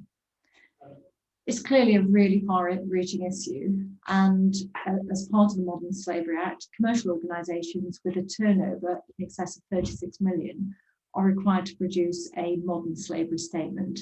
And that statement is, in broad terms, an overview of what they're doing, the recognition of modern slavery and a framework of controls that they've got in place to identify it and address it, prevent it where possible. There is no statutory requirement for public bodies to replicate this, but it is actually a matter of good practice. It actually affects us in a range of ways, different ways. Firstly, through our interactions with our communities, including the work that we do in fire prevention, protection and response work. So where we engage with those communities and we come across situations that just don't feel right, it's about empowering our staff to understand their responsibility and feel comfortable about raising issues. It's through our own employment practices and also through our procurement. As you will appreciate, we do have quite complex supply chains, and it's in making sure wherever possible that we're able to put responsible procurement arrangements in place. So within the report, we outline some of the actions that we have already taken. So across the organisation, we have a safeguarding policy, and within that, there is training on key elements to all employees. And what that ensures, is that our staff, when they go out into the communities, they're mindful of the potential for modern slavery. Procurement for us is largely through recognised frameworks. So we don't tend to do individual tenders. And the benefits for us of using those frameworks is that there is already a requirement for suppliers to support the fair and safe working conditions across their supply chains. It can never be absolute assurance, but it just means that, notwithstanding the complex area, is that the processes that those organisations have gone through is to ensure that the due diligence is there, whether that relates to the hourly rate that they pay their own contractors, or indeed making sure that the working conditions outside of the UK are considered. So just to repeat, it is a new document, it's a good practice document, and I'm happy to take any questions in respect of this.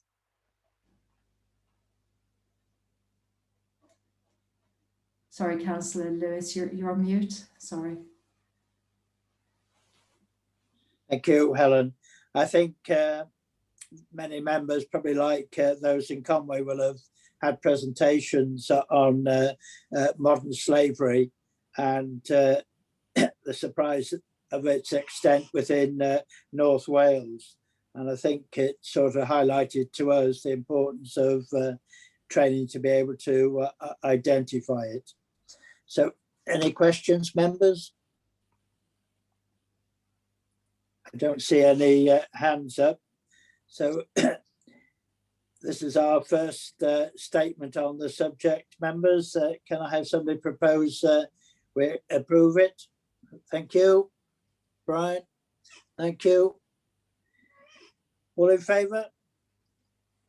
Okay. Thank you, Helen. I suspect you're on for item 15.2, Firefighters Pension Scheme, Local Pension Board Annual Report 2020-21. I am indeed, Chair. This is to present members with the annual report for the Local Pension Board in relation to the Firefighters Pension Scheme. Just to remind members that the Fire Authority is the scheme manager, and the Local Pension Board was established following the Pensions Act. And the purpose of the Local Pension Board is to support you as the authority discharge your responsibilities. What that recognises is that pensions are complex. They're brilliant when they go well, but they have their own challenges. So the work of the Local Pension Board covers a range of areas, and we've spoken today about the legal challenge, and that is absolutely a standard item on every single agenda. So the common areas that we look at the laws and the regulations of the scheme. We look at specific issues that arise in year, whether it be a local challenge or indeed a national challenge. We look at matters raised by the pensions regulator, and that might be just ensuring you've got all of the administration arrangements in place. We look at issues highlighted by the Ombudsman, if applicable. We look at the risks faced by the pension scheme, as well as the day-to-day administration that we have. So it's really important to note the Local Pension Board is a supportive board is not a decision-making group, but one of the key things that we do work towards is ensuring that those members possess sufficient skills and knowledge to be able to operate effectively. So to be able to put the challenge in to ask those sort of quite searching questions. The group itself is made up equally of employer and employee representatives, and the chair is appointed on a 2-yearly basis from either the employer side or the employee side. So for the 2020-21 financial year, Councillor Apsley was the appointed chair, and that was his second year of office.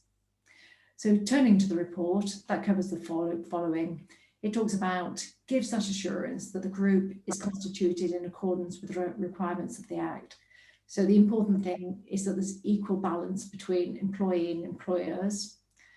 The group met on 4 occasions, and that is in line with the recommended practice of the pensions regulator. No conflicts of interest were identified that require further disclosure within the report. And more importantly, all members have completed core training provided by the pensions regulator, and this is supplemented in year by additional training that the members themselves feel that they would benefit from. So during the course of the year, we've looked at things like pensionable elements of pay, the use of My Pensions Online. So it's really about the members identifying sort of areas that they wish to understand in more detail. At each meeting, the board receives an update from the pensions manager, the administrator, they get the training, and also they consider our risk register, and other reports are brought as appropriate, which during the course of this year has included addressing a local pension issue. The work programme for this current financial year has been set, and there's going to be a particular focus on making sure we get that we've got the data right. Let's focus on data improvement. That is so important for those staff who are on career average, because what you don't want to do is retire after 30 years of service to discover that you think your pension's wrong, but actually it might go back a number of years. And really key to that is the take up of My Pensions Online. So everything is done electronically now, which is absolutely fantastic, but it's a real challenge. I don't suspect that people in the early years of their career really are terribly fussed about their pension, and actually it's trying to engage with them in a timely manner to make sure that they access their pension statement online, highlight any queries or any anomalies. It's not just a challenge to us, it's a challenge to all organisations. Then the second area of work for us is working with our pension administrators to ensure that they're absolutely up to speed on the remedy, that their software is being updated, and that when we are able to, we can respond to that legal challenge and we can implement it as effectively as possible.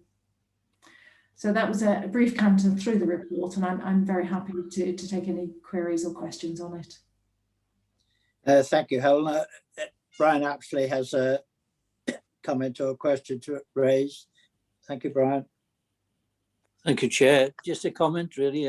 Thanks to Helen and Julie Brown for their contributions in the pension, and thanks for the support I've had as Chair. And again, thanks for the training that we've received over that period. Obviously, at my age, I don't retain everything, but the training has been excellent. So thank you very much. Thank you. Well, I have no other hands raised. So can I ask somebody to approve the report for it? Thank you, Ian. Thank you, John. All in favour? Thank you. We now go on to item 16, which is related to the Pensions Board and its terms of reference. Helen again, I guess. Thank you. This is a very brief item. As part of good governance, it is important that the terms of reference of the local pension board are maintained, they're current, they do what they need to. And so as a matter of good governance, at the start of each financial year, we sort of press the pause button, we get the terms of reference out and we review them. The terms of reference for 2021-22 are appended for information, and what I can do is provide assurance that during the course of the last financial year, a review was undertaken across all of the Welsh Fire authorities as part of the Scheme Advisory Board work. They met, they reviewed all of the terms of reference, and it was concluded that they met the required standard.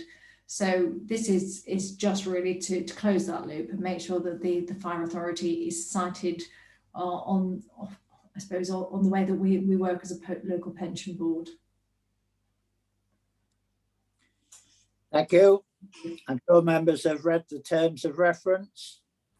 I have no hands raised, so somebody like to propose we approve them? Move, Chair. Right, thank you. All in favour?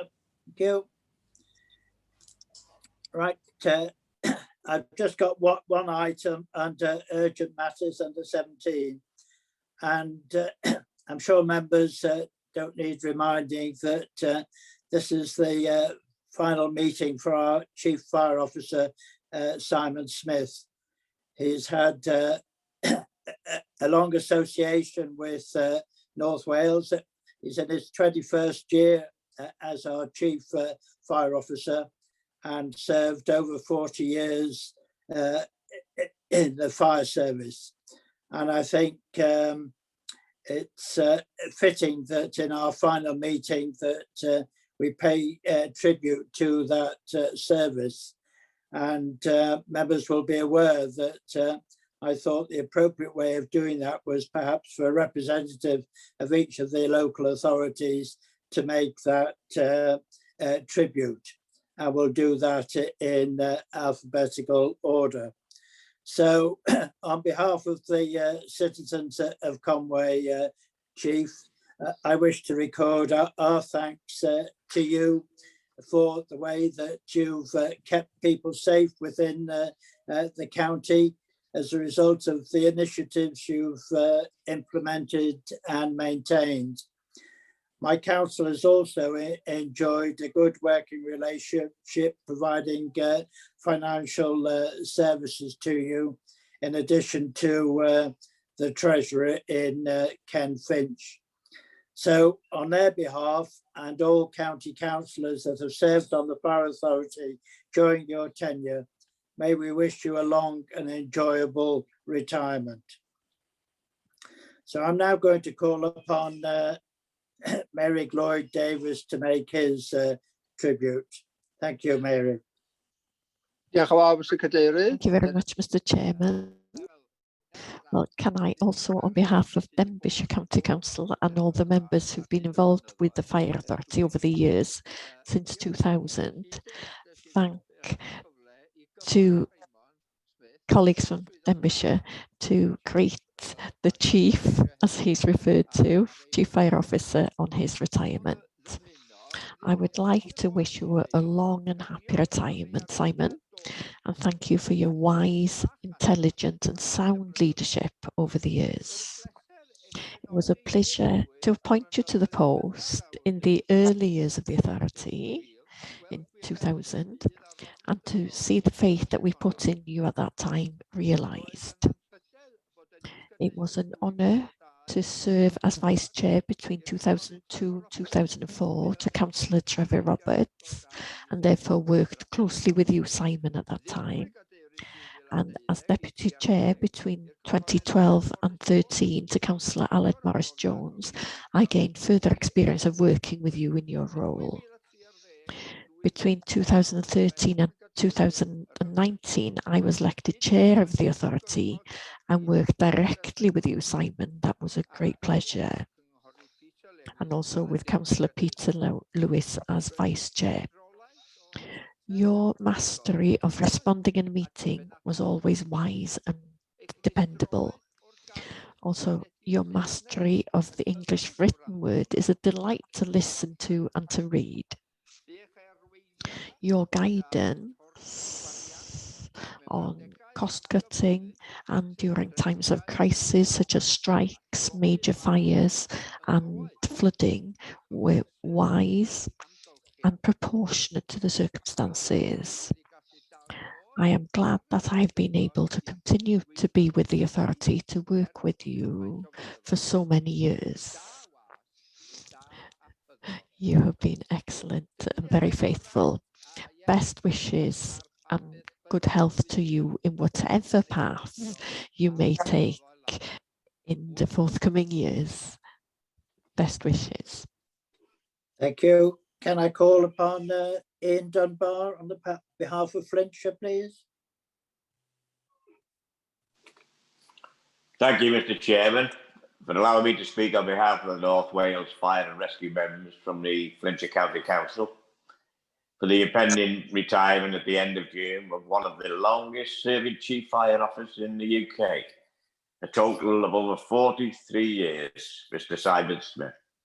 He served North Wales for, as you've said, Mr. Chairman, for over 20 years, and in that time, he's gained respect for his leadership and his achievements.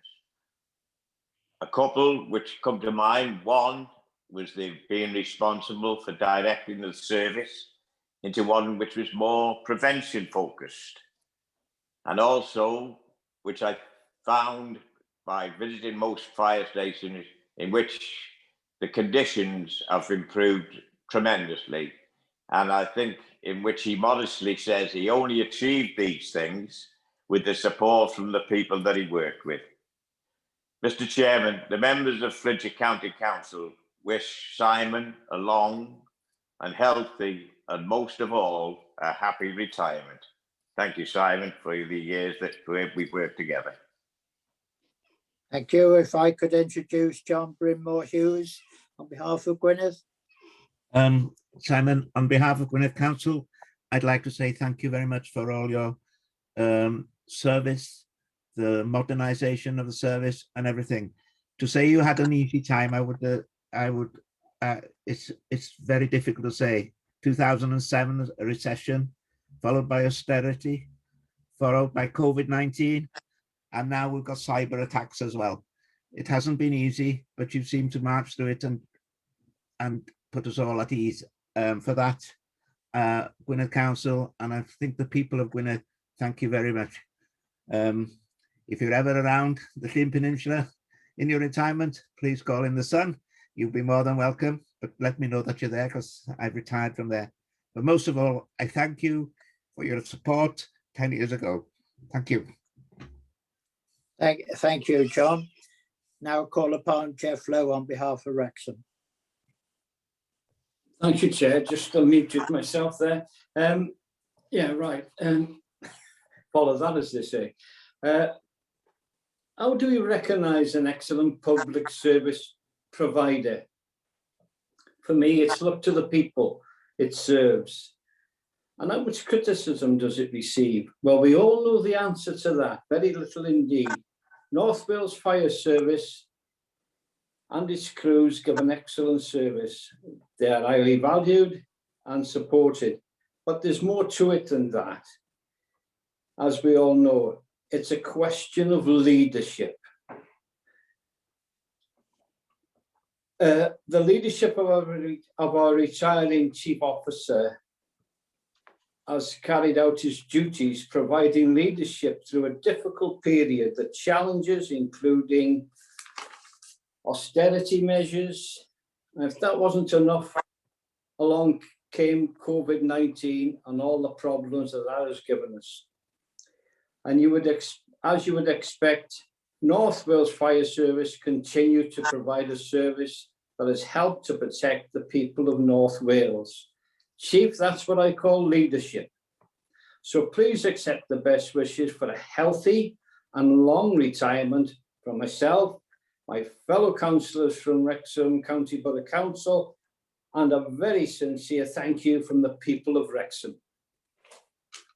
Thank you, Chair. Thank you, Jeff.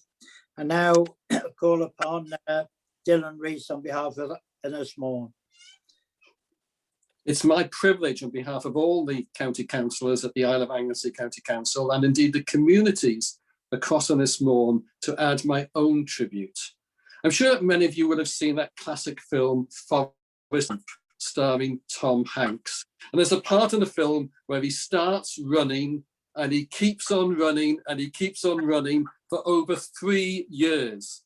Now, I wasn't around in 2000 when the chief took over, but I know that he has kept running for the last 21 years. They talk about hit the ground running. Well, he hasn't stopped. And I can, in my role as the deputy chair, testify to the fact that even now, his enthusiasm, his commitment, his dedication, his vision to improve the service remains undiminished. He leaves behind a rich legacy, not only in North Wales, but nationally through his strategic involvements.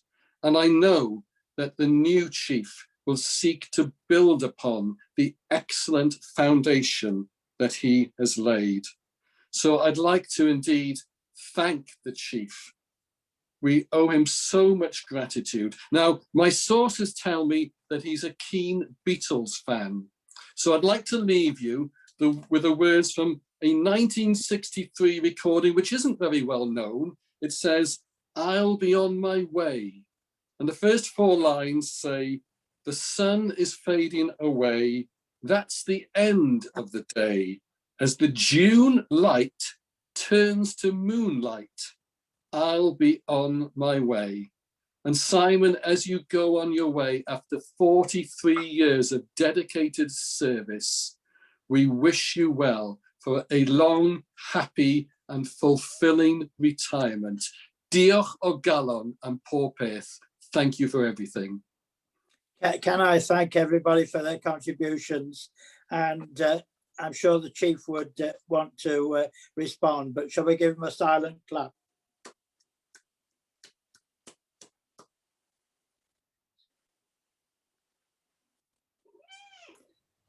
Right. Well, diolch yn fawr, thank you very much.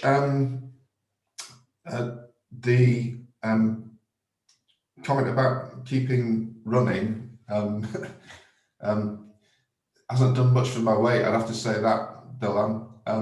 But thank you for those, and thank you for digging out a very obscure and indeed unrecorded Beatles lyric to mention that. That's fantastic. Thank you. What might come as a surprise to most people is that there are times when I can be quite a sentimental person, provided that the circumstances and the conditions are right. And I don't intend to be overly sentimental at all in my response. But yesterday, being Father's Day, I was actually reminded that on the 1st of July, which is my first day of retirement, that will be the first day since January 1958 when there won't be a member of my family in the Fire and Rescue Service. And I've no doubt there are some people breathing a quite a heavy sigh of relief about that. But nevertheless, my father started this journey, which has involved, and I'm sure people will know, my brother also is the Chief Fire Officer in Wales. And there's an uncle thrown in there as well. So it does mark the passing of a particular phase in the fire services history. We played a small part in it. As has been mentioned, and in fact, a lot of what's been said, which I'm extremely grateful for, a lot of what's been said by members is actually, I was going to cover anyway, so apologies if there is some repetition. But it's almost 21 years to the day since I was appointed. It was actually the 26th of June 2000. And there are 2 people present at this meeting who were actually present on that occasion. One of them is Councillor Mary Lloyd Davis, who I actually remember a conversation with on that day after I was appointed, while we were queuing for fish and chips in the Sun Centre in Rhyl, I think, Mary. And I would echo what Mary said. I think over the years we've had a very positive and enjoyable professional and personal relationship. The second person who was present on that day is Ken Finch. And I don't want to praise Ken over much. Ken has been an unfailing colleague, friend, professional advisor. In fact, anything that somebody in my position could possibly wish for as a treasurer to the authority, Ken has fulfilled that. I've never once got cross with him, which again, those who know me will know is quite unusual. When you understand that he's an Everton supporter as well, then it becomes even more unusual. But I want to pay tribute to Ken. I can't think of a finer public servant to have worked alongside for 21 years. On the day I was appointed, I promised to the authority that I would deliver a service for all the people of North Wales. I don't think it's unfair to say that we were still struggling at that time with the amalgamation of Clwyd and Gwynedd, and there was a need to bring those two together and to create a North Wales identity. Within that, I undertook to make those changes within an organisation that was proud of its language and culture. I also undertook to deliver a service which would help people not just through responding to their incidents, but also through prevention. Prevention will always be better than cure, and that was an undertaking, again, in response to what was a changing scene in the fire service nationally at that time. And I also undertook to create a fire and rescue service in which the people who worked in it would have access to the best buildings, the best equipment, and the best conditions that it was possible to provide. So somewhat immodestly, I guess, I would say that as of today, I think I've probably delivered on those fundamentals for the authority. As has been mentioned, it's not been without obstacles and slips and trips on the way. Nothing is ever straightforward. But fire deaths and injuries have all reduced significantly. You've seen the evidence of that as recently as this morning. However, events over the weekend in Flintshire are an indication and a stark reminder that we should never be complacent about our safety efforts, and that we should continue with maximum effort in that particular field as well. All of our fire stations, which today number 44, the exact number of fire stations that were in place 21 years ago, have either been refurbished or rebuilt to a very high standard. And our firefighters have the best fire engines, the best PPE, and the best equipment that money can buy. And this, as has already been mentioned, this has been achieved against a backdrop of such events. In fact, some of the events that were mentioned I've forgotten about, but such events as 2 national strikes, COVID, as we've spoken about. I think the first crisis that was ongoing when I took up post was the fuel shortage. I don't know how many members will remember the fuel shortage issue. And perhaps most significantly, as has been mentioned, and if I can drop my political neutrality for just a fraction of a second, a sustained period of frankly brutal UK government imposed austerity, which has impacted on our public services in a very, very significant way. To have achieved all that as a service wouldn't have been possible without the support, the talent of many fine, loyal and dedicated people. And whatever success attaches to me personally over the last 2 decades, the reality is that in almost all respects, it's their success rather than mine. So, Chair, after something like 80 full meetings of the authority and involvement, and Alwyn will tell you how difficult this has been to calculate, but we think the involvement with something like 150 different members of the authority in my time, I'm going to hand over next week to my successor, Dawn Docks, and I have absolute confidence that the authority has selected somebody who is an outstanding officer and the ideal candidate to lead the service and I wish her and you well as you meet the challenges of the future. Diolch yn fawr iawn. Thank you very much. Well, thank you, Chief. I think our one regret is that we're not able to thank you face to face and to thank you hand to wish you your enjoyable retirement. But everything's been said that epitomises your time with North Wales Fire and Rescue Service. And as Deputy Chair said, you've left a significant legacy which you can be proud of. So, members, that concludes our meeting. Can I thank officers, members, our translator, and visitors for attendance this morning. Apologies for my absence early on. Thankfully, the connection seemed to sort itself out, but that's one of the problems of meeting virtually. And in my neck of the woods, 9:30 to 10 o'clock in the morning seems to be quite dire.